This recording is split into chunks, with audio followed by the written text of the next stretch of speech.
Hello student, welcome to success technical campus.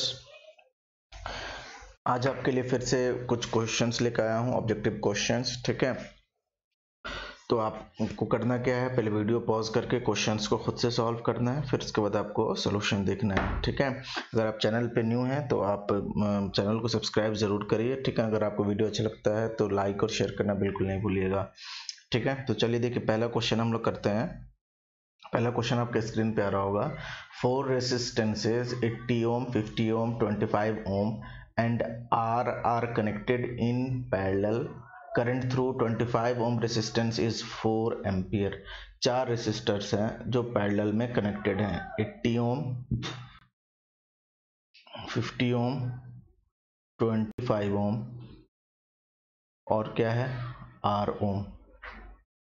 Are ओम ये आपका 80 है, ये 50 है और ये है 25 ओम के थ्रू जो करंट फ्लो कर रहा है वो कितना फ्लो कर रहा है, वो फ्लो कर रहा है 4 एम्पियर। तो 4 एम्पियर अगर करंट फ्लो कर रहा है तो बताइए वोल्टेज कितना हो जाएगा। वोल्टेज जो होगा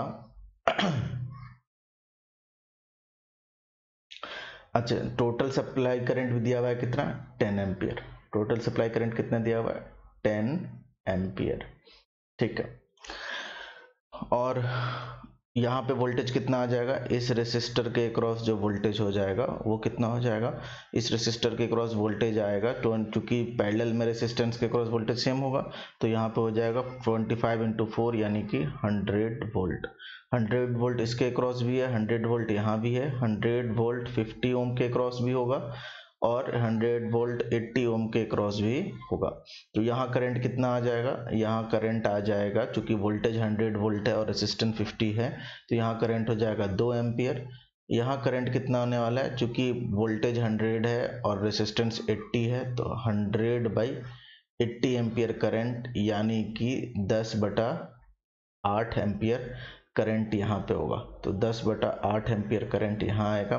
तो ओवरऑल अगर मैं बोलूँ रेसिस्टेंस R में करंट कितना होगा तो IR इज इक्वल टू हो जाएगा, टोटल करंट इंटर कर रहा है 10 में से कितना कितना करंट लीव कर गया, एक लीव कर गया 10-8, एक लीव कर गया 2 और एक और क्या है 4 एम्पियर। ठीक है ना, तो 2 4 6 और इस तरीके से इसको सॉल्व कर लीजिए। तो IR इज इक्वल टू हो जाएगा, यानी कि रेसिस्टेंस R के थ्रू करंट आ जाएगा कितना, रेसिस्टेंस R के थ्रू करंट हो जाएगा, सॉल्व कर लेंगे अगर तो ये हो जाएगा 80 -10 -16 एंड -32 डिवाइडेड बाई 8। सॉल्व कर लीजिए इसको, 32 + 10 कितना, -42, -42 एंड 10 -52 -58 हो जाएगा। 80 में से -58 जाएगा तो कितना बचेगा, 22। ठीक है ना, तो 22/8 एम्पियर करंट फ्लो करेगा कहाँ से, रेसिस्टेंस R से। और यहाँ पर वोल्टेज पता है 100 वोल्ट, तो इजीली हम लोग रेसिस्टेंस बता सकते हैं, रेसिस्टेंस इज इक्वल टू होता है वोल्टेज बाई करंट। तो वोल्टेज कितना दिया हुआ है 100 और करंट कितना दिया हुआ है 22/8। तो 8 ऊपर चला गया, मल्टीप्लाई कर लीजिए 800/22। 800/22, तो आप खुद सोचिए कि अगर ये 20 होता, 22 ना होकर क्या होता 20 होता, तो आपका जो आंसर आता वो क्या आता, 40 आता।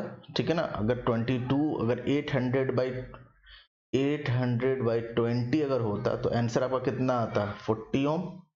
बट ये 20 से तो बड़ा है तो आंसर जो आना चाहिए 40 से छोटा आना चाहिए।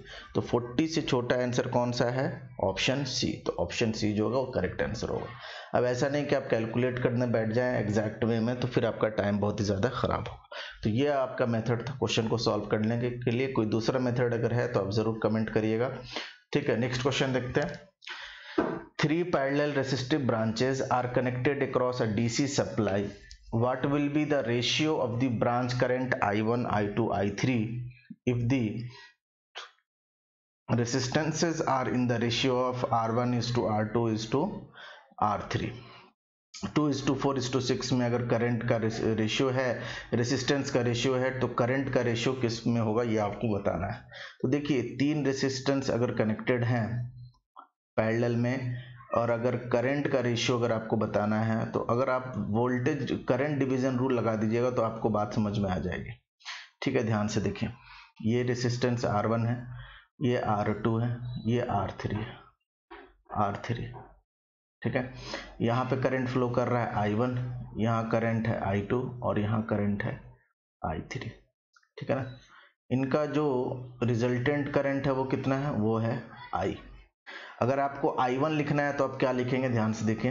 अगर आपको I1 लिखना है तो I1 इज इक्वल टू आप लिखेंगे टोटल करंट जो इंटर कर रहा है I इंटू I1 अगर लिखना है तो जो R1 रेसिस्टेंस को छोड़ के जो बचे हुए रेसिस्टेंस है उनका प्रोडक्ट लेते हैं डिवाइडेड बाय कॉम्बिनेशन ले लेते हैं R1 R2 plus R1 R3 plus R2 R3, इस तरह से लिखते हैं हम लोग।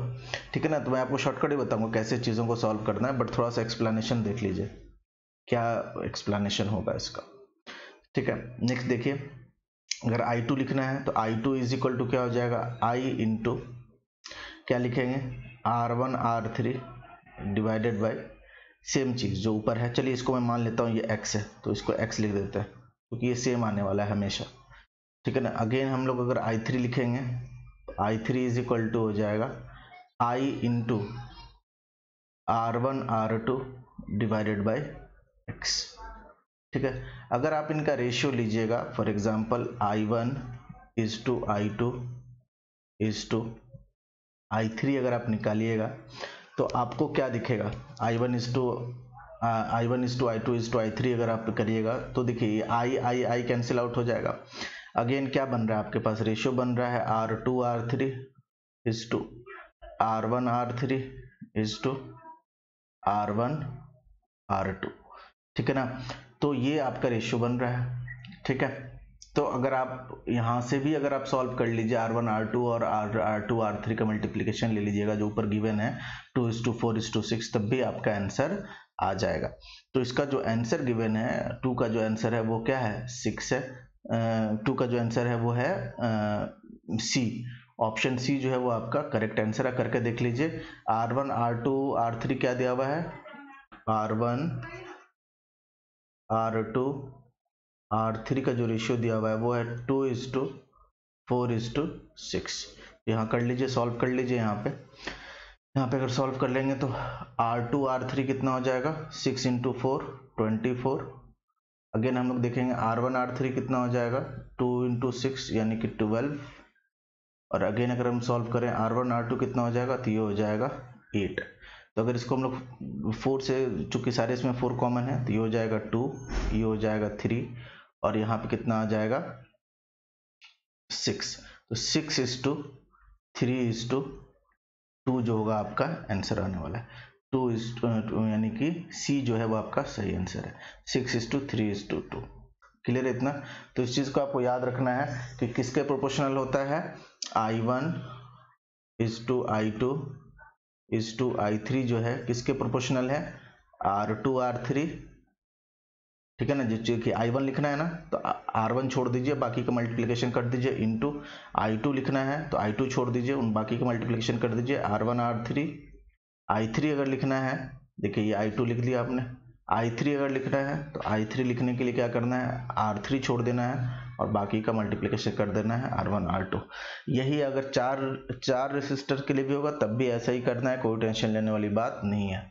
यहाँ पे मैंने I1 is to I2 is to I3 is equal to ये क्यों लिखा है, देखिए ये जो टर्म है, जो नीचे वाला टर्म है तीनों में, I1 I2 I3 के फॉर्मूले में ये तीनों टर्म्स कैंसिल आउट हो जाएंगे, चूंकि क्या है ये तीनों में कॉम्बिनेशन ही तो ले रहे हैं, R1 R2 plus R1 R3 plus R2 R3 और उसको मैंने एक वैल्यू मान लिया है x। तो इस तरीके से आप फास्ट कर सकते हैं। दूसरे भी है मेथड सॉल्व करने का, बट थोड़ा सा डिटेल में आपको समझाना था इसलिए मैंने ऐसे किया। कैसे हम लोग करंट डिवीजन रूल लगा रहे हैं, क्या मेथड है, उसके लिए जो मैंने क्रैश कोर्स डाला है बेसिक इलेक्ट्रिकल सर्किट थ्योरी का, ठीक है ना, उसको आप देख सकते हैं। ठीक है, वहाँ पे बहुत सारे इंपॉर्टेंट क्वेश्चंस भी डिस्कस किए मैंने और कुछ कॉन्सेप्ट्स भी आपको बताए हुए हैं, तो वो आप देख लीजिएगा, आपका काम आएगा। Next question number 3। Question number 3 बहुत ही सिंपल सा क्वेश्चन है, नोड शिफ्टिंग मेथड से इजीली ये क्वेश्चन सॉल्व हो जाएगा। आपसे टोटल करंट पूछा जा रहा है, तो देखिए जब भी इस तरह का क्वेश्चन हो ना तो इसको रीड्रॉ करने का आपको सोचना चाहिए। देखिए मान लीजिए कि ये पॉइंट आपका ए है, अगर ये पॉइंट ए है तो देखिए ये पूरा जो है ना ये वायर है ना, तो ये भी पॉइंट क्या हो जाएगा, ए हो जाएगा, सेम ही पॉइंट होंगे। अगर ये इस पॉइंट का पोटेंशियल ए पोटेंशियल पे है ये, तो ये वाला पॉइंट भी ए पोटेंशियल पे होगा, यानी कि दोनों सेम पॉइंट है, इक्वी पोटेंशियल है। सिमिलरली ये पॉइंट अगर बी है तो ये भी क्या होगा, बी होगा। ये ए है तो ये भी क्या है, ए है, और ये बी है तो ये भी पॉइंट क्या है, बी है। यानी कि ओवरऑल इस सर्किट्स में दो ही पॉइंट्स हैं, एक पॉइंट है ए और दूसरा पॉइंट है बी। तो देखिए ए और बी के बीच में कितना ओम कनेक्टेड है, 12 ओम। अगेन ए और बी के बीच में 12 ओम, और अगेन ए और बी के बीच में 12 ओम, और अगेन ए और बी के बीच में क्या कनेक्टेड है, एक बैटरी कनेक्टेड है जिसकी वैल्यू कितनी है, 6 वोल्ट। वैल्यू कितनी है, 6 वोल्ट इसकी वैल्यू है। तो ये 12 ओम हो जाएगा, 12 ओम एंड 12 ओम। तो इनका पैरेलल अगर लेंगे तो ये 12/3 यानी कि 4 ओम हो गया। तो करंट जो है, करंट इज इक्वल टू क्या हो जाएगा, वोल्टेज बाय रेसिस्टेंस, यानी 6 ओके। क्या पूछा जा रहा है क्वेश्चन में, इक्विवेलेंट रेसिस्टेंस पूछा जा रहा है, तो इक्विवेलेंट रेसिस्टेंस हो जाएगा 4 ओम। तो ऑप्शन सी जो होगा वो आपका करेक्ट आंसर होगा। एक मिनट थोड़ा वेट कर लीजिए।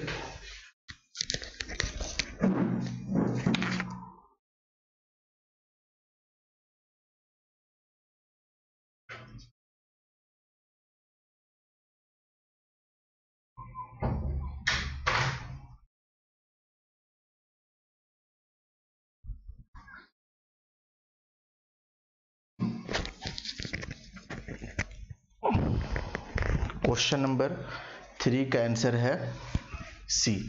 Next question, how are 500 ohm resistor are connected so as to give an effective resistance of 750 ohm। तो पहला ऑप्शन दे रहा है 3 resistor of 500 ohm each in parallel। तो हमें जो इक्विवेलेंट रेसिस्टेंस चाहिए, हमें चाहिए कितना, 750 ohm चाहिए इक्विवेलेंट रेसिस्टेंस। और हर एक रेसिस्टेंस 3 रेसिस्टेंस क्या पूछा जा रहा है, how are 500 resistors are connected, ठीक है ना, और कितने कनेक्ट करने हैं, 2 सीरीज में या तीनों पैरेलल में, इस तरह करके पूछा जा रहा है आपसे, है कि नहीं। तो आर इच जो दिया हुआ है, इच रेसिस्टेंस की वैल्यू 500 ओम है। तो पहला ऑप्शन मतलब बोल रहा है कि तीनों को पैरेलल में कनेक्ट करना है। अगर तीनों को पैरेलल में कनेक्ट कीजिएगा तो आपका जो आंसर आएगा वो आएगा 500/3। ये कभी भी 750 के इक्वल नहीं हो सकता है।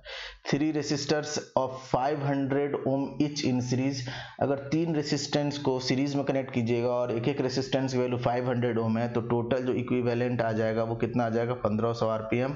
तो ये भी आंसर नहीं हो सकता। नेक्स्ट क्या है, 2 resistor of 500 ohm in parallel, 2 resistor को 500 ओम 2 हैं, उनको पैरेलल में कनेक्ट कीजिएगा तो ये हो जाएगा 250 ओम। तो ये भी नहीं हो सकता। तो ऑप्शन डी जो होगा हमारा करेक्ट होगा, 2 resistors of 500 ohm each in parallel. तो आपको ऐसे कनेक्ट करना पड़ेगा, 2 रेसिस्टर्स को पैरेलल में, ये 500 ओम है, ठीक है ना, और इसके साथ सीरीज में एक आपको 500 ओम का करना होगा। तो ये क्या होगा, 500 ओम पैरेलल में जो है ये कितना दे देंगे, 250, और 250 के साथ 500 सीरीज में है, तो 500 प्लस 250 यानी कि 750 ओम। बहुत इजी क्वेश्चन है, कुछ है नहीं इसमें। तो ऑप्शन डी जो है वो आपका करेक्ट आंसर है क्वेश्चन नंबर 4 का। क्वेश्चन नंबर 5 देख लेते हैं।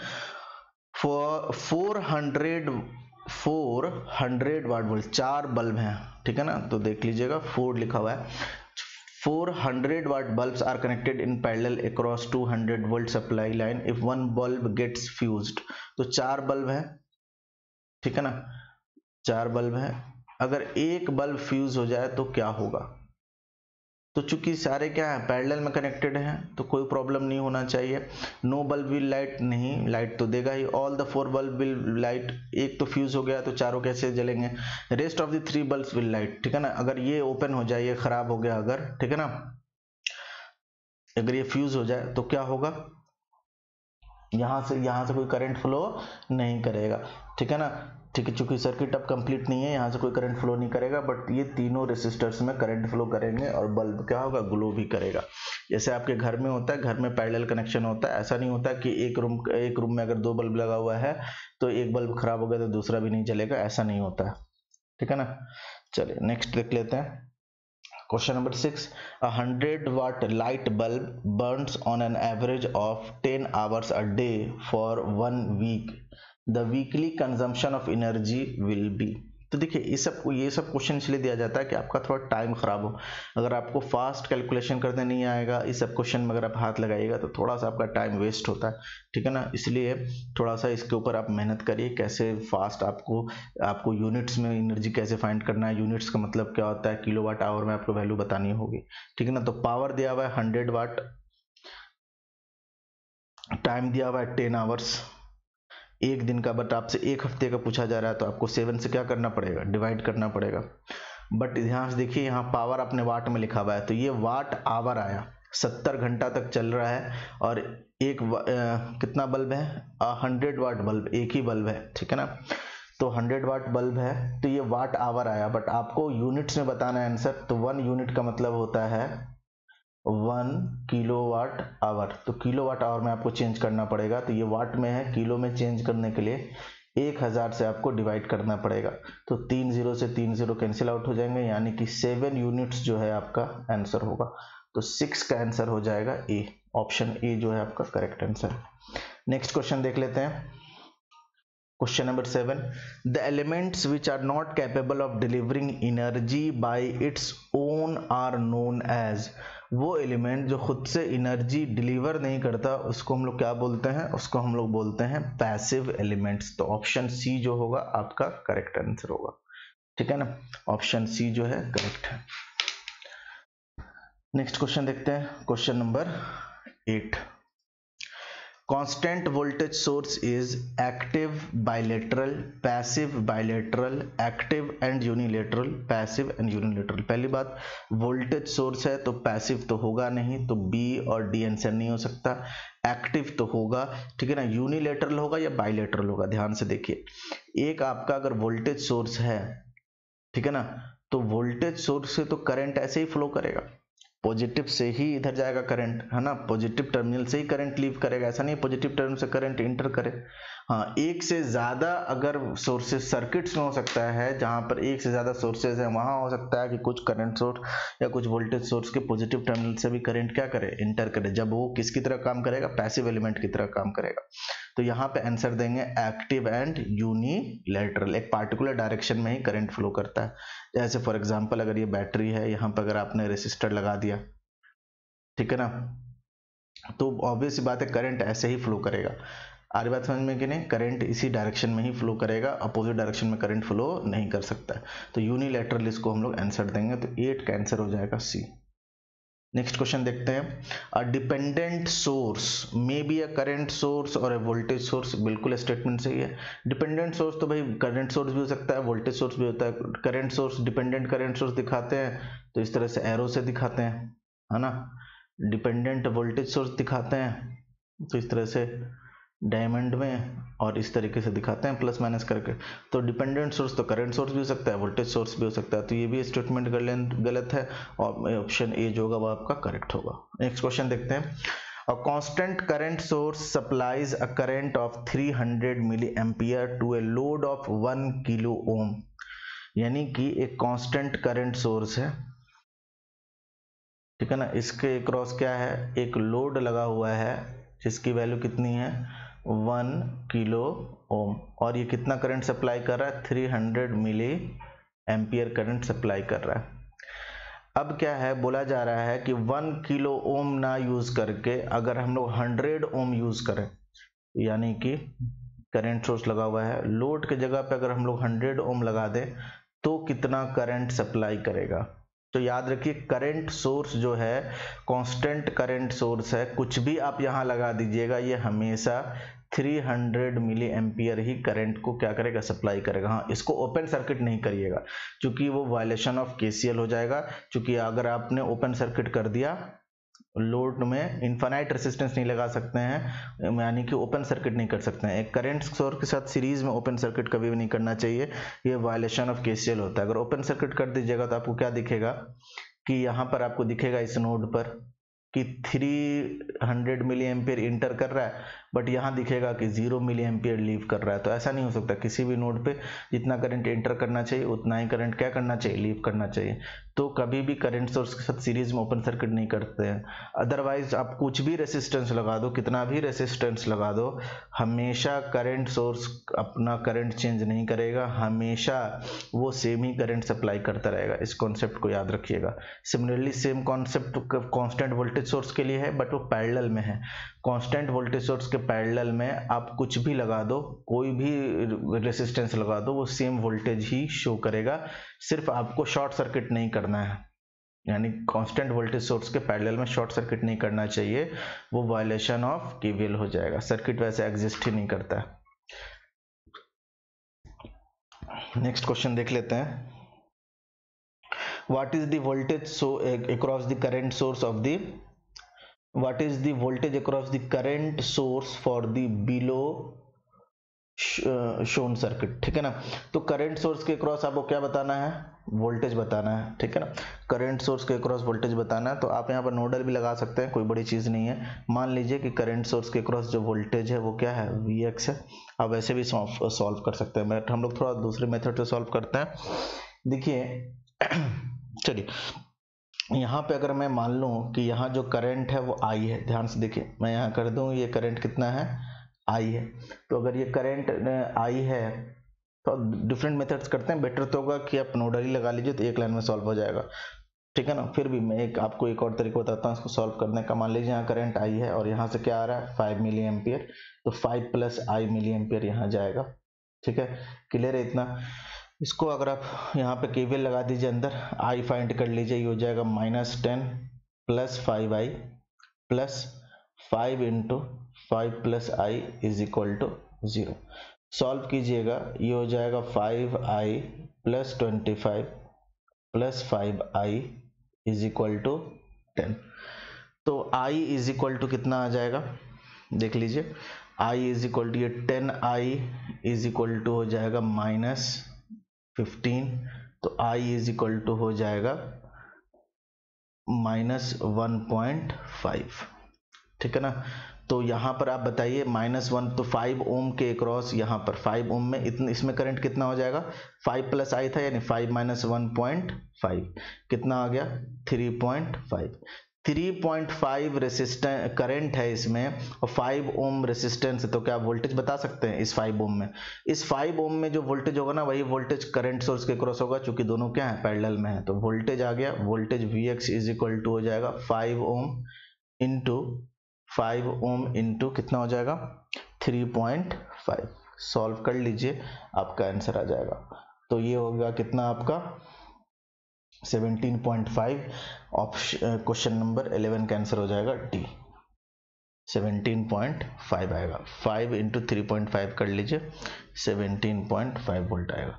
या फिर आप डायरेक्ट वहां पर नोडल लगा सकते थे, उस पॉइंट पे डायरेक्ट आपका आंसर आ जाता है। आपकी मर्जी, जो आपको मेथड अच्छा लगता है आप कर सकते हैं। ठीक है, next question. A coil with a certain number of turns has a specified time constant. ठीक है ना। If the number of turns is doubled, it's time constant will be. Number of turns को डबल कर रहे हैं, तो याद रखिएगा इंडक्टेंस जो होता है वो directly proportional to number of turns के स्क्वायर होता है, और रेसिस्टेंस जो होता है वो directly proportional to number of turns होता है। अब यहाँ बोला जा रहा है कॉइल, कॉइल का मतलब होता है कि रेसिस्टेंस भी होगा और इंडक्टेंस भी होगा। तो नंबर ऑफ टर्न्स को अगर आप डबल कीजिएगा तो रेसिस्टेंस की वैल्यू भी इंक्रीज होगी और इंडक्टेंस का वैल्यू भी इंक्रीज होगा। और टाइम कांस्टेंट जो होता है, time constant is equal to होता है L/R। कॉइल का जो टाइम कांस्टेंट होता है कितना होता है, L/R। कॉइल का मतलब सिंपली RL सर्किट होता है ना, RL होता है। तो L/R, तो L डायरेक्टली प्रोपोर्शनल है किसके, नंबर ऑफ टर्न्स के स्क्वायर के। R डायरेक्टली प्रोपोर्शनल है किसके, नंबर ऑफ टर्न्स के। तो टाइम कांस्टेंट जो हो जाएगा वो डायरेक्टली प्रोपोर्शनल हो जाएगा नंबर ऑफ टर्न्स के। तो नंबर ऑफ टर्न्स क्या हुआ है, यहाँ पे डबल हुआ है, इसको आपने डबल किया है ना, तो ये भी क्या हो जाएगा, ये भी आपका डबल हो जाएगा। तो बिकम्स डबल जो है वो आपका आंसर होगा। याद रखिएगा, बहुत ही सिंपल सा कॉन्सेप्ट है। Question number 13. Which one of the following is the correct statement? In a three-phase induction motor, the resultant flux is of a constant nature and is, देखिए रिजल्टेंट फ्लक्स जो होता है फाई आर, उसकी जो value होती है कितनी होती है, उसकी वैल्यू होती है 3/2 टाइम्स ऑफ फाई मैक्सिमम, ठीक है ना। ये phase A, phase B, phase C के लॉन्ग जो फ्लक्स होता है उसका मैक्सिमम वैल्यू यहाँ पे लेते हैं और 3/2 से मल्टीप्लाई करते हैं तो ओवरऑल रिजल्टेंट फ्लक्स मिलता है। क्यों? क्योंकि यहाँ पर तीन फेजेस हैं, phase A, phase B and phase C, तीनों अपना अपना फ्लक्स बना रहता है और उनका जो मैक्सिमम वैल्यू होता है फाई मैक्सिमम होता है और एक रिजल्टेंट फ्लक्स होता है फाई आर। तो ये जो फाई आर है, इस फाई आर की जो वैल्यू होती है वो कितनी होती है 3/2 टाइम्स ऑफ 3/2 टाइम्स ऑफ यानी 1/5 टाइम्स ऑफ 1 यानी 1.5 गुना किसका, किसी भी एक पार्टिकुलर फेज के मैक्सिमम वैल्यू का 1.5 गुना वैल्यू होता है किसका, रोटेटिंग मैग्नेटिक फ्लक्स का, ठीक है ना, या रिजल्टेंट फ्लक्स का। और ये जो रिजल्टेंट फ्लक्स होता है ये रोटेट भी करता है किस स्पीड से, सिंक्रोनस स्पीड से। तो सिंक्रोनस स्पीड जो आप बोलते हैं ना वो इसी रोटेटिंग मैग्नेटिक फील्ड की स्पीड बताते हैं। SRMF की बात कर रहे होते हैं, स्टेटर रोटेटिंग मैग्नेटिक फील्ड की बात कर रहे होते हैं, ठीक है ना। इसका डेरिवेशन है, कहाँ से आता है ये वैल्यू, तो यहाँ पे तो अभी हम लोग नहीं करेंगे चूंकि हम लोग अभी ऑब्जेक्टिव क्वेश्चंस देख रहे हैं। Next question, the principle of operation of a three phase induction motor is almost similar to that of, ठीक है ना। थ्री फेज इंडक्शन मोटर का जो ऑपरेशन होता है वो ऑलमोस्ट सिमिलर होता है किसके, ट्रांसफॉर्मर के सिमिलर होता है ना, ट्रांसफॉर्मर विद शॉर्टेड सेकेंडरी। बहुत ही फेमस क्वेश्चन है ये, तो हमेशा एग्जाम्स में पूछे जाते हैं। Next question, question number 15, the slip of N induction motor normally does not depends on, slip जो होगा, स्लिप जो होता है वो क्या दिखाता है कि जो आपका सिंक्रोनस स्पीड है और जो रोटर का स्पीड है इन दोनों में कितना डिफरेंस है ये दिखाता है। ये आपका स्लिप स्पीड दिखाता है ना, स्लिप स्पीड। इसी का जब आप पर यूनिट वैल्यू लेते हैं उसी को हम लोग बोलते हैं स्लिप। स्लिप स्पीड यानी कि NS माइनस NR। और कोई बोले स्लिप तो स्लिप में क्या करना होता है, पर यूनिट स्लिप को ही हम लोग स्लिप बोलते हैं, पर यूनिट स्लिप बोल दीजिए या फिर स्लिप बोल दीजिए, NS माइनस NR। तो ऑब्वियस ही बात ये रोटर स्पीड के ऊपर डिपेंड करता है, ये सिंक्रोनस स्पीड के ऊपर भी डिपेंड करता है, दिख रहा है आपको फॉर्मूले में। शाफ्ट टॉर्क के भी ऊपर डिपेंड करता है। फॉर एग्जांपल अगर लोड बढ़ेगा, शाफ्ट का टॉर्क अगर बढ़ेगा तो स्लिप की वैल्यू जो होगी वो क्या हो जाएगा, शाफ्ट टॉर्क को दो तरीके से समझ सकते हैं, एक तो है जो मोटर डेवलप करेगा, एक है जो लोड डेवलप करेगा। लोड का टॉर्क अगर बढ़ गया तो स्लिप की वैल्यू क्या होगी, डिक्रीज होगी। शाफ्ट टॉर्क अगर बढ़ेगा तो स्लिप की वैल्यू क्या होगी, डिक्रीज होगी, ठीक है ना। क्लियर है इतना। तो यहाँ पे जो ऑप्शन डी जो है वो करेक्ट है, कोर लॉस के ऊपर डिपेंड नहीं करता है स्लिप की वैल्यू। स्लिप सिंपली डिफरेंस है स्टेटर रोटेटिंग मैग्नेटिक फील्ड के स्पीड और रोटर कंडक्टर के स्पीड के बीच का जो डिफरेंस होता है वही स्लिप कहलाता है। Next question, question number 16, the MMF produced by the rotor currents of a three phase induction motor. अभी आपको मैंने बताया स्टेटर रोटेटिंग मैग्नेटिक फील्ड के बारे में कि एक रोटेटिंग मैग्नेटिक फील्ड होता है जिसको हम लोग रिजल्टेंट फील्ड बोलते हैं और इसकी वैल्यू होती है 1/5 टाइम्स ऑफ φm। उसी तरीके से रोटर रोटेटिंग मैग्नेटिक फील्ड भी होता है, ये भी NS से रोटेट करता है और रोटर रोटेटिंग मैग्नेटिक फील्ड भी NS से ही रोटेट करता है। और इन दोनों के बीच का जो रिलेटिव स्पीड होगा, चूंकि दोनों सेम स्पीड से रोटेट कर रहे हैं तो रिलेटिव स्पीड हमेशा 0 आता है, यानी कि एक दूसरे के रिस्पेक्ट में क्या होते हैं, स्टेशनरी होते हैं। स्टेटर के रिस्पेक्ट में, कंडक्टर के रिस्पेक्ट में ये तो NS स्पीड से रोटेट कर रहे होते हैं, बट एक दूसरे के रिस्पेक्ट में क्या रहते हैं, स्टेशनरी रहते हैं। तो यहाँ पूछा जा रहा है MMF produced by the rotor currents of a three phase induction motor rotates at the speed of rotor in the air gap. नहीं, एयर गैप में यानी कि स्पेस के रिस्पेक्ट में वो सिंक्रोनस स्पीड के स्पीड से रोटेट करता है, रोटर रोटेटिंग मैग्नेटिक फील्ड या फिर रोटर MMF जो बोलना चाहिए बोल लीजिए। Is stand still with respect to stator MMF. बिल्कुल सही है, स्टैंड स्टिल का मतलब रुका हुआ। किसके रिस्पेक्ट में? स्टेटर एमएमएफ के रिस्पेक्ट में रुका हुआ रहता है, एक्चुअल में नहीं रुका रहता है, स्टेटर एमएमएफ के रिस्पेक्ट में रुका हुआ रहता है। ठीक है ना, तो ये रिलेटिव स्पीड का कॉन्सेप्ट है। तो अगर आप में मेरा कोर्स अगर आप लेते हैं तो उसमें बहुत ही अच्छे से मैंने चीज़ों को एक्सप्लेन किया हुआ है, क्या मतलब होता है इन सारी चीज़ों का, बहुत क्लियरली आपको समझ में आएगा। यहाँ पे आपको एग्जैक्टली जो फील है वो फीलिंग नहीं आएगी, क्योंकि बहुत ही कंसेप्चुअल होता है यहाँ पे ये सारे concepts. Next question, next option जो है rotates at slip with respect slip speed with respect to stator MMF. ने स्लिप स्पीड से नहीं रोटेट करता है, स्टेटर एमएमएफ के रिस्पेक्ट में स्टेशनरी होता है। Rotates at synchronous speed with respect to rotor. With respect to rotor जो है rotor MMF NS minus NR speed से रोटेट करता है, याद रखिएगा। तो यहाँ से 8-10 तरह के क्वेश्चन बनते हैं रिलेटिव स्पीड के, अच्छे लेवल के क्वेश्चन बनते हैं। तो ऑप्शन बी जो है वो करेक्ट आंसर था। Question number 17, in an induction motor the slip will be negative. Induction motor में स्लिप नेगेटिव कब होगा? ध्यान से देखिए, स्लिप इज इक्वल टू होता है NS minus NR divided by NS. ठीक है, NS minus NR divided by NS. ठीक है, तो स्लिप नेगेटिव होने के लिए आपको दिख रहा है कि एनआर का वैल्यू जब एनएस से ज्यादा होगा, यानी कि रोटर का स्पीड, देखिए दो तरह के स्पीड है, एक रोटर है और एक रोटर फील्ड है। तो रोटर फील्ड और स्टेटर फील्ड दोनों का स्पीड सेम होता है, सेम स्पीड से रोटेट करते हैं एक दूसरे के रिस्पेक्ट में, उनका स्पीड 0 होता है।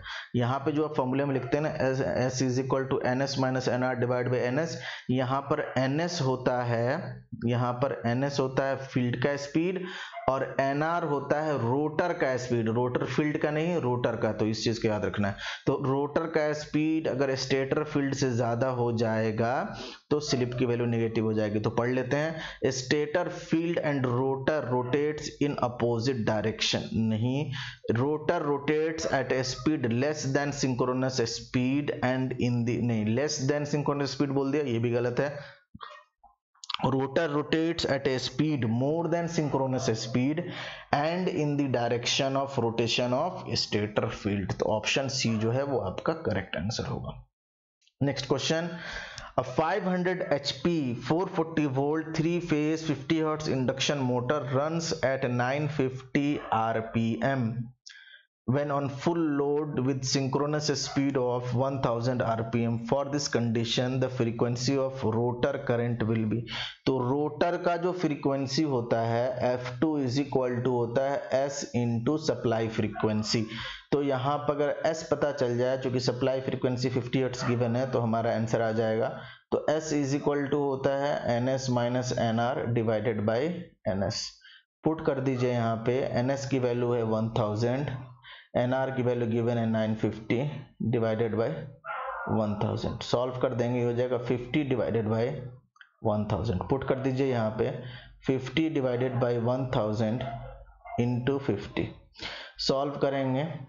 ठीक है, तो ये हो जाएगा 25 डिवाइड बाई 10, यानी कि 2.5 हर्ट्ज जो है आपका आंसर आ जाएगा।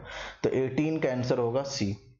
नेक्स्ट क्वेश्चन देख लेते हैं, question number 19, the frequency of rotor current at stand still is equal to. अभी मैंने आपको बताया रोटर करंट की फ्रीक्वेंसी S इंटू एफ होता है, एट स्टैंड स्टिल का मतलब क्या हुआ, S इज इक्वल टू हो जाएगा 1। क्यों? क्योंकि आप S इज इक्वल टू लिखते हैं NS minus NR divided by NS।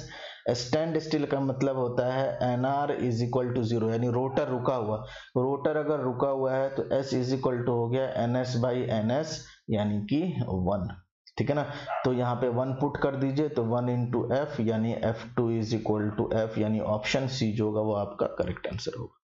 Next question देखते हैं, question number 20, for a slip ring induction motor if rotor resistance is increase. देखिए रोटर रेसिस्टेंस इंक्रीज करने से, रोटर का रेसिस्टेंस इंक्रीज करने से स्टार्टिंग टॉर्क तो इंक्रीज होगा, बट इफिशिएंसी जो होगी वो क्या हो जाएगी, डिक्रीज हो जाएगी, चूंकि लॉसेस इंक्रीज हो जाएगा।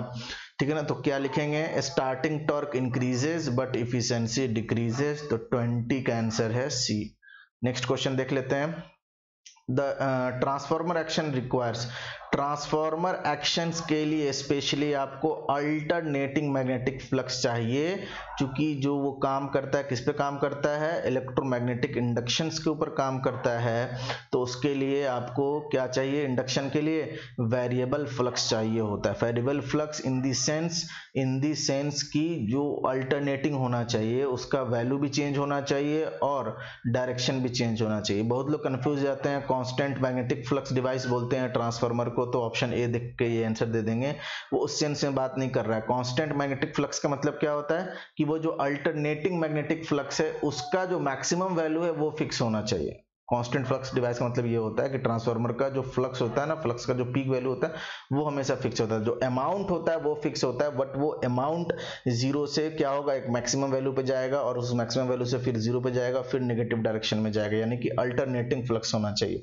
तो ट्रांसफार्मर एक्शन के लिए क्या चाहिए आपको, अल्टरनेटिंग फ्लक्स चाहिए। Next question, if rated DC voltage is applied instead of AC to the primary of a transformer, अगर आप DC अप्लाई कर दीजिएगा AC के जगह पे, हमें पता है ट्रांसफार्मर AC डिवाइस है, तो जैसे ही आप DC अप्लाई कीजिएगा तो जो इंड्यूस EMF जो था वो हो जाएगा जीरो, जो बैक EMF था वो हो जाएगा जीरो, तो ओवरऑल करंट की वैल्यू बहुत ज्यादा बढ़ जाएगी और जो आपका प्राइमरी है वो क्या हो जाएगा, जल जाएगा।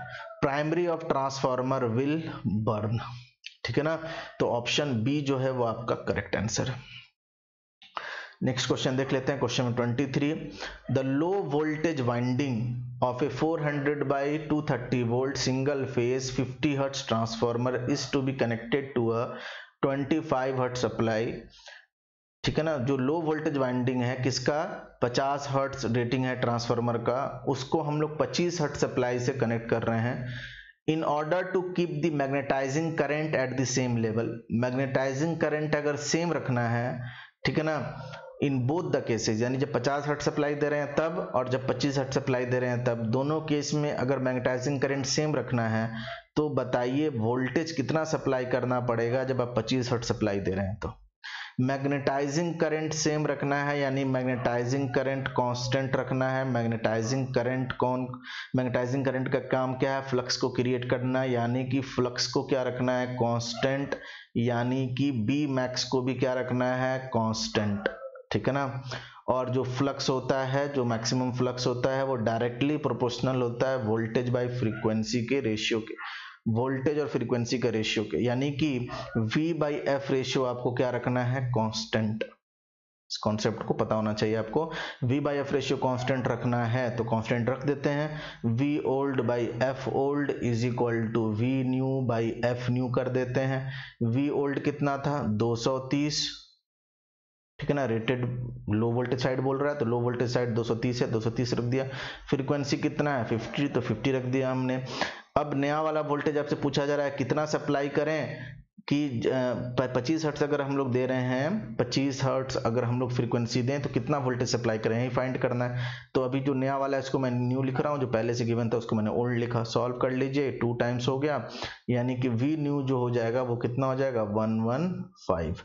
115 वोल्ट अगर आप सप्लाई करेंगे, अगर 25 हर्ट्ज कर दिया आपने, अगर फ्रीक्वेंसी को हाफ कर दिया तो वोल्टेज को भी हाफ रखना पड़ेगा V बाई एफ रेशियो को कांस्टेंट रखने के लिए, तभी मैग्नेटाइजिंग करंट की वैल्यू क्या रहेगी, कांस्टेंट रहेगी, तभी फ्लक्स का वैल्यू कांस्टेंट रहेगा। क्लियर है। तो इसको ओरली भी कर सकते थे, वैसे लिखने की जरूरत नहीं है, फिर भी मैंने करा दिया आपको लिख के। यहाँ पे साफ साफ दिख रहा है कि फ्रीक्वेंसी हाफ चेंज हो रहा है, 50 से 25 हो गया, तो सप्लाई वोल्टेज को भी हाफ करना पड़ेगा, तभी V by F ratio constant रहेगा, तभी फ्लक्स की वैल्यू कांस्टेंट रहेगी, यानी कि मैग्नेटाइजिंग करंट की वैल्यू कांस्टेंट रहेगी। नेक्स्ट क्वेश्चन देख लेते हैं। A single phase transformer rated for 220 volt by 240 volt 50 hertz operates at no load at 220 volt 40 hertz। तो देख लीजिए यहाँ पे 220 वोल्ट था, 50 हर्ट्ज था पहले, अब क्या कहा जा रहा है, 220 वोल्ट ही रखेंगे बट कितना कर देंगे इसको, 40 hertz. This frequency operation and rated voltage results in which of the following. Options में दिया हुआ है कि एडी करंट इंक्रीज होगा, हिस्टेरेसिस लॉस भी इंक्रीज होगा, इस तरह से करके 4 ऑप्शंस दिए हुए, तो देख लेते हैं क्या इंक्रीज होगा क्या इंक्रीज नहीं होगा। तो यहाँ साफ साफ दिख रहा है वोल्टेज फिक्स है, फ्रीक्वेंसी चेंज हुआ है, यानी कि V बाई एफ रेशियो तो कांस्टेंट नहीं है। V बाई एफ रेशियो अगर कांस्टेंट नहीं है तो हिस्टेरिसिस लॉस जो होता है वो डायरेक्टली प्रोपोर्शनल होता है v का पावर ऑफ 1.6 f का पावर ऑफ 0.6 और एडी करंट लॉस जो प्रोपोर्शनल होता है वो वोल्टेज के स्क्वायर के ऊपर डिपेंड करता है। तो यहाँ से साफ साफ दिख रहा है चूंकि वोल्टेज चेंज नहीं हुआ है तो एडी करंट लॉस भी चेंज नहीं होगा, तो एडी करंट लॉस कांस्टेंट होना चाहिए। यहाँ वोल्टेज चेंज नहीं हुआ है बट फ्रीक्वेंसी क्या हुआ है, डिक्रीज, तो हिस्टेरिसिस लॉस इंक्रीज होगा। तो आंसर आपका क्या होगा, आंसर आपका होना चाहिए कि हिस्टेरिसिस लॉस इंक्रीज होगा और एडी करंट लॉस क्या रहेगा, कांस्टेंट। तो देख लीजिए क्या होने वाला है, increase in hysteresis loss and no change in eddy current loss. तो ऑप्शन डी जो है वो आपका करेक्ट आंसर है। ठीक है, पढ़ लीजिएगा चारों ऑप्शंस और ठीक से आंसर दीजिएगा। Next question, if P1 and P2 be the iron and copper loss. तो P1 क्या है, आयरन लॉस है और P2 क्या है, कॉपर लॉस है of a transformer at full load and the maximum efficiency is 75%. Load and the maximum efficiency is at 75% of full load, यानी कि जो फ्रैक्शन ऑफ लोड है जिस पर मैक्सिमम एफिशिएंसी हो रहा है वो कितना है, 75%, यानी कि 3/4 है। तो हमें पता है fraction of load at which maximum efficiency occur, fraction of load x at eta maximum, यानी fraction of load at which maximum efficiency occur is equal to होता है square root of iron loss divided by full load copper loss. तो x की value given है percentage form में, तो उसको हमने फ्रैक्शन के फॉर्म में कर लिया 3/4। 3/4 is equal to P1/P2। Squaring both side आपसे पूछा गया है P1 इज टू P2 की वैल्यू, तो कितना हो जाएगा, स्क्वायर कर दीजिए बोथ साइड, तो ये हो जाएगा 9/16। तो ऑप्शन ए जो है वो करेक्ट है। हमेशा ध्यान दीजिएगा P1/P2 पूछा जा रहा है या P2/P1 पूछा जा रहा है, रेशियो वाले में आंसर गलत हो जाता है generally. Next question, question number 26। Question number 26 देखते हैं, as per recommendation of ISI the maximum load that can be connected in one sub circuit is, एक सब सर्किट में मैक्सिमम कितना लोड हम लोग कनेक्ट कर सकते हैं, ये पूछा जा रहा है क्वेश्चन में। तो इसका आंसर है 800 वाट्स आप कनेक्ट कर सकते हैं। ठीक है ना, फैक्चुअल क्वेश्चंस हैं, आपको ऑब्जेक्टिव देखने पड़ेंगे तभी ये सारी चीजें याद होंगी आपको। एस्टिमेशन कॉस्टिंग का क्वेश्चन है। क्वेश्चन नंबर 27 देखेंगे, the cheapest system of internal wiring is, cheapest कौन सा है, चीपेस्ट है क्लिट वायरिंग जो होता है वो चीपेस्ट होता है। नेक्स्ट क्वेश्चन देखें, question number 28, protection bye fuses is generally not used beyond. तो ठीक है ना, तो 200 एम्पियर इसका आप आंसर दे दीजिए, भी फैक्चुअल क्वेश्चन है, ऑप्शन ए जो है वो करेक्ट आंसर है इसमें। 100 एम्पियर भी देता है कहीं कहीं पे, ठीक है ना, बुक्स के ऊपर डिपेंड करता है, अलग अलग बुक में। Next question, question number 29, the thickness of insulation provided on the conductor depends on. देखो दो चीज है, एक है एरिया ऑफ क्रॉस सेक्शन, कितना मोटा कंडक्टर लगेगा वो करंट रेटिंग के ऊपर डिपेंड करता है। ठीक है ना, area of cross section of conductor, area of cross section जो होता है, ठीक है ना, वो किसके ऊपर डिपेंड करता है, area of cross section depend करता है करंट रेटिंग के ऊपर, करंट रेटिंग के ऊपर डिपेंड करता है। ठीक है ना, जितना ज्यादा करंट रेटिंग का होगा, ठीक है ना, उतना ही मोटा वायर यूज करना पड़ेगा। बट थिकनेस ऑफ इंसुलेशन, कितना इंसुलेशन लगाएंगे, थिकनेस ऑफ इंसुलेशन ये डिपेंड करता है वोल्टेज रेटिंग के ऊपर। तो याद रखिएगा वोल्टेज रेटिंग के ऊपर डिपेंड करता है थिकनेस ऑफ इंसुलेशन। तो ऑप्शन बी जो होगा वो आपका करेक्ट आंसर होने वाला है, क्वेश्चन नंबर 29 का B. Next question, question number 30, the earth potential is taken as. तो अर्थ पोटेंशियल को तो हम लोग 0 मानते हैं, सबको पता है, ये बहुत ही सिंपल सा क्वेश्चन है। Next question, question 31, the third pin in a 3 pin plug is provided so as to. तो जो थर्ड पिन होता है 3 पिन प्लग में, उसको हम लोग किस लिए प्रोवाइड करते हैं, वो किस लिए दिया रहता है, provide an earth connection, earth connection को प्रोवाइड करने के लिए हम लोग थर्ड पिन लगाते हैं।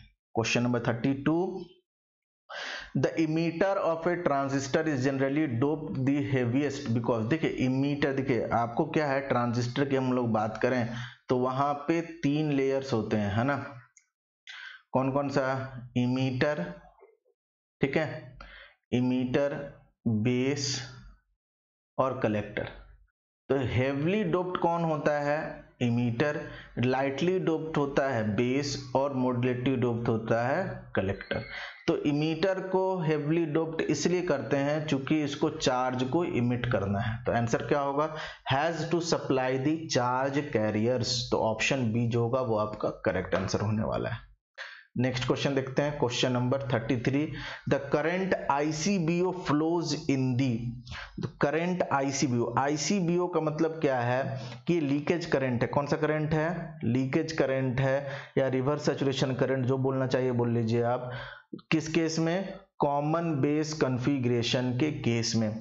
ये हमेशा कहाँ फ्लो करता है, कलेक्टर और बेस के थ्रू, है ना, किसके थ्रू, कलेक्टर और बेस के थ्रू। तो यहाँ पर देख लेते हैं किसमें किसमें फ्लो करेगा, इमीटर एंड बेस नहीं, इमीटर एंड कलेक्टर लीड्स नहीं, कलेक्टर एंड बेस लीड्स में फ्लो करेगा। अगर डायग्राम बनाना है तो ऐसे बना लेंगे डायग्राम, इसको आपको समझ में आ जाएगा, ठीक है ना। ये आपका इमीटर है, ठीक है ना, ये आपका क्या है, बेस है, ये आपका कलेक्टर है। तो यहां पर जो सप्लाई मानते हैं एनपीएन है, एनपीएन मान लेते हैं। तो ये होता है नेगेटिव से कनेक्टेड और ये होता है आपको पॉजिटिव से कनेक्टेड, ठीक है ना, इस तरीके से। तो ये जो आईसीबीओ करंट है वो यहाँ फ्लो करेगा, किस लीड में, कलेक्टर और बेस के लीड्स में, ठीक है ना। जब इमीटर को ओपन सर्किट रखते हैं तब आईसीबीओ फ्लो करता है। वही एक टर्म आता है आईसीईओ, तो कॉमन इमीटर कॉन्फ़िगरेशन में होता है।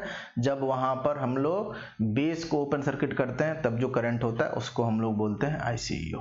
कलेक्टर में जो करंट होगा उसको बोलेंगे ICEO. Next question, for correct working of an NPN bipolar junction transistor, the different electrodes should have following properties with respect to an emitter। Correct working का मतलब क्या है, जनरली जो हम लोग ट्रांजिस्टर यूज करते हैं एज ए एम्पलीफायर यूज करते हैं, तो इसीलिए करेक्ट वर्किंग की बात किया जाए तो एज ए एम्पलीफायर ट्रीट करना है आपको। यानी कि यहाँ पे देखिए बाइसिंग कैसे करेंगे, बाइसिंग का मतलब होता है प्रॉपर वे में सप्लाई देना, ठीक है ना। तो यहाँ पे एनपीएन बोला जा रहा है, तो ये एन टाइप है, ये पी टाइप है, ये एन टाइप है, ये इमीटर है, ये बेस है और ये कलेक्टर है। अब ध्यान से देखिए, अगर आपको एज ए एम्पलीफायर वर्क कराना है तो आपको क्या करना पड़ेगा, यहाँ दो जंक्शन होते हैं, एक होता है इमीटर बेस जंक्शन जेईबी या जेबीई या सिर्फ जेई बोल सकते हैं, एक होता है जेसीबी जंक्शन। ये वाला जंक्शन देखिए पी और एन के बीच में बन रहा है और एक एन और पी के बीच में बन रहा है। तो अगर इसको प्रॉपर ऑपरेशन कराना है ना, तो ये जो पहला वाला जंक्शन है जेई जंक्शन, इमीटर जंक्शन या इमीटर बेस जंक्शन, इसको रखते हैं फॉरवर्ड बायस। तो बताइए, ये एक डायोड की तरह दिख रहा है आपको, पी साइड और एन साइड, इसको फॉरवर्ड बायस करना होगा तो एन साइड को नेगेटिव टर्मिनल से और पी साइड को पॉजिटिव टर्मिनल से। यही तो बहुत ही बेसिक सा चीज है ये, कि कैसे पी एन को हम लोग फॉरवर्ड बायस करेंगे। तो पी को पॉजिटिव हाई टर्मिनल पे पी को और लो टर्मिनल पे एन को रखेंगे। सिमिलरली अगर आपको प्रॉपर वर्क कराना है यानी एम्पलीफायर की तरह वर्क कराना है तो ये जो जेसी जंक्शन है इसको हम लोग रखते हैं रिवर्स बायस। रिवर्स बायस का मतलब है पी टर्मिनल को लो पोटेंशियल पे और एन टर्मिनल को हाई पोटेंशियल पे। तो अगर आप ध्यान से देखेंगे तो आपको ये दिख रहा होगा कि जो सी है वो सबसे ज्यादा हाई पोटेंशियल पे है, सी जो है वो क्या है, सबसे ज्यादा हाई पोटेंशियल पे है। तो ऑप्शन देख लेते हैं क्वेश्चन नंबर 34 में, ठीक है ना। तो क्या पूछा जा रहा है, for correct working of NPN bipolar transistor the different electrodes should have the following polarities with respect to emitter. Emitter के रिस्पेक्ट में बताना है, तो इमीटर के रिस्पेक्ट में बताइए बेस पॉजिटिव है कि नहीं है, ये आपका इमीटर है, ये आपका इमीटर है, ये आपका बेस है। तो इमीटर के रिस्पेक्ट में बेस क्या होगा, पॉजिटिव, और बेस के रिस्पेक्ट में कलेक्टर क्या है, पॉजिटिव, यानी कि इमीटर के रिस्पेक्ट में कलेक्टर भी क्या होगा, पॉजिटिव ही होगा। यानी ऑप्शन डी क्या है, करेक्ट है। समझिए बात को अच्छे से, इमीटर के रिस्पेक्ट में बेस खुद पॉजिटिव है और बेस के रिस्पेक्ट में कलेक्टर खुद पॉजिटिव है, तो यानी कि इमीटर के रिस्पेक्ट में भी कलेक्टर क्या होगा, पॉजिटिव ही तो होगा, क्योंकि बेस इमीटर्स के रिस्पेक्ट में पॉजिटिव है और बेस के रिस्पेक्ट में कलेक्टर पॉजिटिव है, तो अगर ये रिलेशन अगर आप देखिएगा तो ऑब्वियस सी बात है, आपको दिख रहा है कि इमीटर के रिस्पेक्ट में कलेक्टर क्या होगा, पॉजिटिव होगा। तो ऑप्शन डी जो है वो आपका करेक्ट आंसर है। सबसे हाई पोटेंशियल पे कौन है, तो कलेक्टर है। Next question, the impurity commonly used for realizing the base region of a silicon NPN transistor। Again बात कर लेते हैं, NPN ट्रांजिस्टर है, बेस रीजन की बात कर रहे हैं। तो बेस रीजन का मतलब क्या हुआ, ये N, ये P और ये N। तो बेस रीजन में क्या चाहिए आपको, P टाइप बनाना है। P टाइप का मतलब कौन सा डोपिंग एलिमेंट लगेगा, 13th ग्रुप का डोपिंग एलिमेंट लगेगा, है ना। 13th ग्रुप का आपको डोपिंग, सॉरी 13th ग्रुप बोल रहे हैं, थर्ड ग्रुप का आपको क्या करना पड़ेगा, 13th सॉरी जो आपका थर्ड ग्रुप है उसका आपको क्या करना पड़ेगा, एलिमेंट यूज करना पड़ेगा, जिसके आउटर मोस्ट सेल्स में कितने इलेक्ट्रॉन्स होते हैं, 3 इलेक्ट्रॉन्स होते हैं, ठीक है ना। वो वाला एलिमेंट्स आपको यूज करना पड़ेगा। तो वो कौन है, बोरोन है। कौन सा है, बोरोन। तो ऑप्शन 35 का आंसर हो जाएगा सी। नेक्स्ट क्वेश्चन देख लेते हैं। In saturation region in an NPN transistor, saturation region में अगर हम लोग बात करें, सैचुरेशन रीजन में हमें क्या रखना पड़ता है, हमें जेई जंक्शन को रखना पड़ेगा फॉरवर्ड बायस, और जेसी जंक्शन को भी रखना पड़ेगा फॉरवर्ड बायस। जेसी बोल लो, जेई बोल लो, या जेईबी बोल लो, या फिर जेसी बोल लो, या फिर जेसीबी बोल लो, दोनों का मतलब एक ही है। जेसीबी या जेसी एक ही चीज है, जेईबी या जेबी एक ही चीज है। इन दोनों को फॉरवर्ड बायस रखना है। तो फॉरवर्ड बायस का मतलब क्या हुआ, देखिए एनपीएन है ना, इसके ऊपर भी डिपेंड करेगा एनपीएन है कि पीएनपी है। ये आपका हो गया एन पी एन, ठीक है ना। इसको रखना है फॉरवर्ड बायस। तो फॉरवर्ड बायस रखने का मतलब क्या है, ध्यान से देखिए, ये इमीटर, ये बेस, ये आपका कलेक्टर। फॉरवर्ड बायस रखने का मतलब है ये नेगेटिव से, ये पॉजिटिव से। तो ये कौन सा वोल्टेज बन गया, ये बन गया VBE। तो VBE होना चाहिए पॉजिटिव, दिख रहा है आपको साफ साफ। इसको भी फॉरवर्ड बायस करना है, यानी कि ये होना चाहिए पॉजिटिव में और ये होना चाहिए नेगेटिव से। चूंकि देखिए P जब हाई पोटेंशियल पे होगा, N जब लो पोटेंशियल पे होगा, तभी इस जंक्शन को हम लोग क्या बोलेंगे, फॉरवर्ड बायस है। तो यहाँ पे अगर हम लोग दिख रहा है हमें, ये क्या है, VBC है। बट अगर हम लोग VCB बोले तो क्या VCB नेगेटिव नहीं हो जाएगा, यहाँ VBC है तो पॉजिटिव है, तो VCB क्या हो जाएगा, नेगेटिव। यानी ओवरऑल क्या है, VBE जो होना चाहिए वो होना चाहिए पॉजिटिव, और VCB जो होना चाहिए वो होना चाहिए नेगेटिव। वही एम्पलीफायर की तरह यूज करते हैं। तो VBE भी पॉजिटिव होता है और VCB भी क्या होता है, पॉजिटिव होता है, ठीक है ना। तो VCB नेगेटिव होगा और VBE जो होगा वो क्या होगा, पॉजिटिव होगा। यानी ऑप्शन ए जो है हमारा करेक्ट आंसर है, ठीक है ना। इसको ड्रॉ करके ढंग से सॉल्व करना पड़ेगा, बहुत सारे लोग गलत कर देते हैं। एक कॉन्सेप्ट समझिए, देखिए VAB बोले इसका मतलब होता है कि A हाई पोटेंशियल पे है, B लो पोटेंशियल है, VAB का मतलब होता है VA बड़ा है, VB छोटा है, अगर पॉजिटिव वैल्यू इसकी आ रही है तो, ठीक है ना। नेक्स्ट क्वेश्चन देख लेते हैं। DC current gain beta of BJT is 50, assuming that the emitter injection efficiency is 0.995, the base transportation factor is, देखिए अल्फा इज इक्वल टू जो करंट गेन होता है, current gain is equal to होता है transportation factor, यानी कि alpha T into gamma, या फिर इसी को हम लोग बोलते हैं beta star. Alpha is equal to beta star into gamma. Gamma क्या होता है, injection efficiency, emitter injection efficiency को हम लोग गामा बोलते हैं। 0.995 दिया हुआ है, बट अल्फा भी नहीं दिया हुआ है, बट बीटा की वैल्यू तो गिवन है। अल्फा इज इक्वल टू हम लोग लिखते हैं beta by 1 plus beta, this is equal to beta star, और ये वैल्यू गिवन है 0.995। सॉल्व कर दीजिए इसको। बीटा की वैल्यू है 40, कितनी है बीटा की वैल्यू, बीटा की वैल्यू है 50, तो 50 डिवाइडेड बाई 50 प्लस 1 यानी 51, और यहाँ पे ये नीचे आ जाएगा 0.995, this is equal to beta star, transportation factor इसी को बोलते हैं।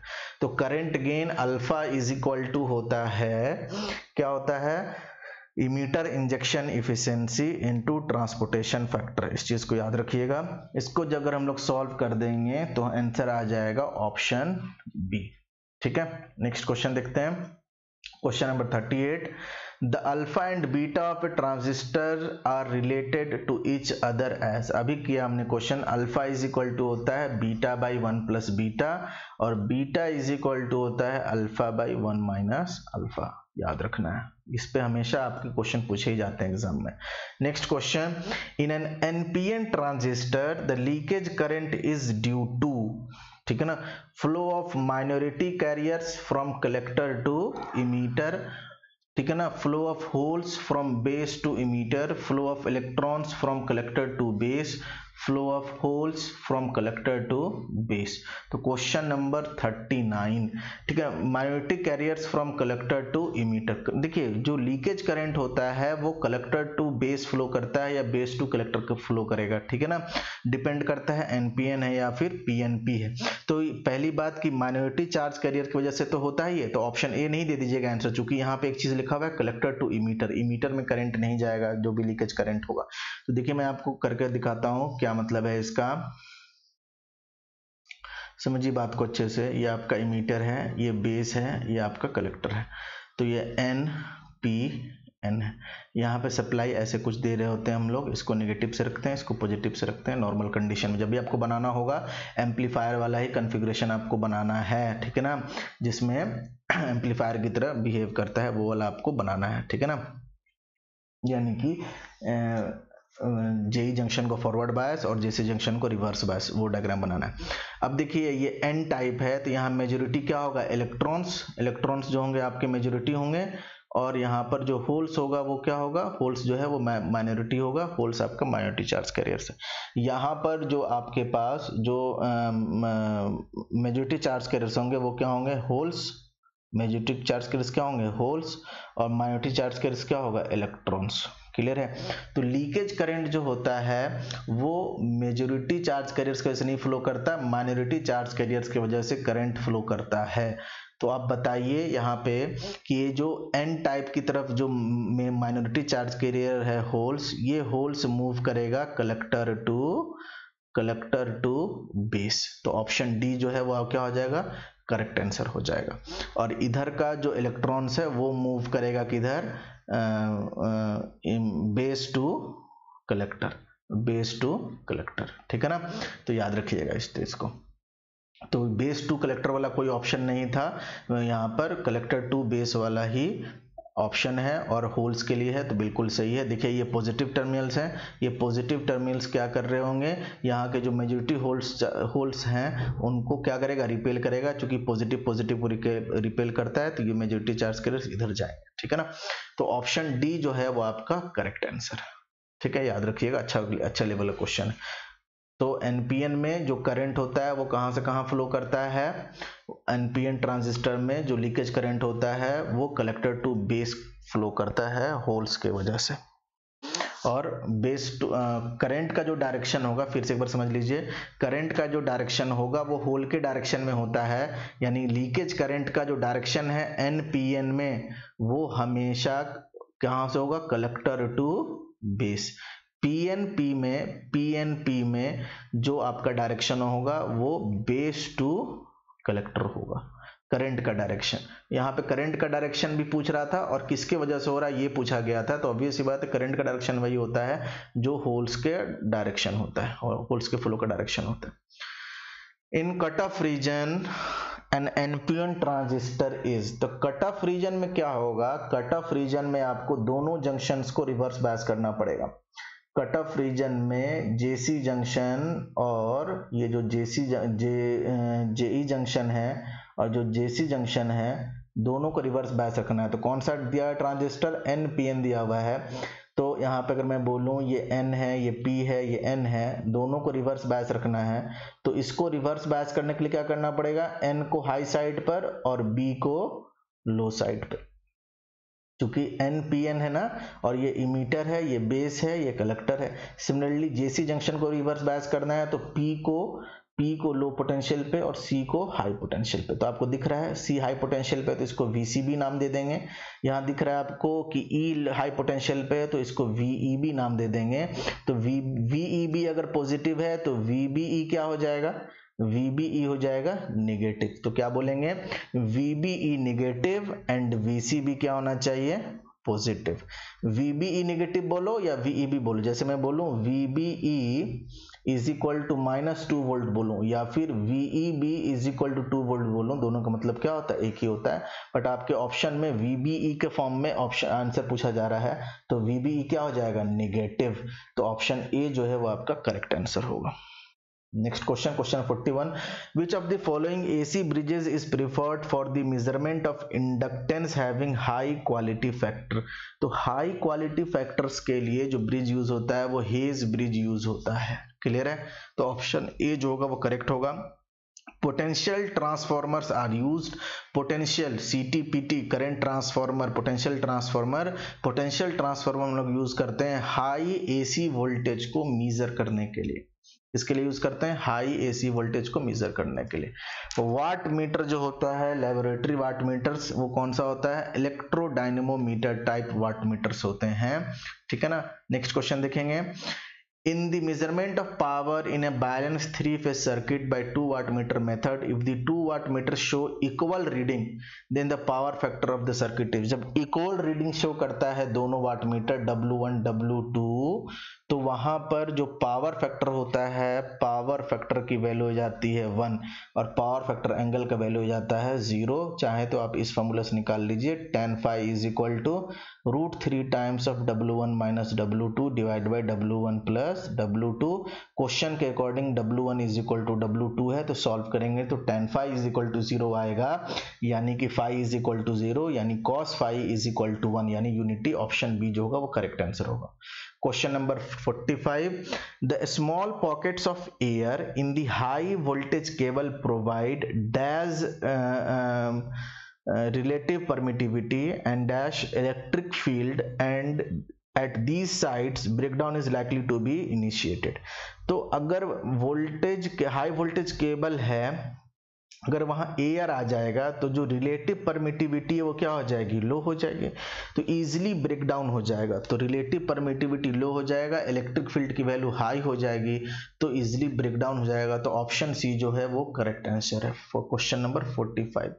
क्वेश्चन 46 क्या है, in which of the following transformer is the secondary winding always kept closed. जैसे सेकेंडरी वाइंडिंग में जनरली हम लोग CT ट्रांसफॉर्मर के सेकेंडरी वाइंडिंग में हम लोग क्या लगाते हैं, एमीटर।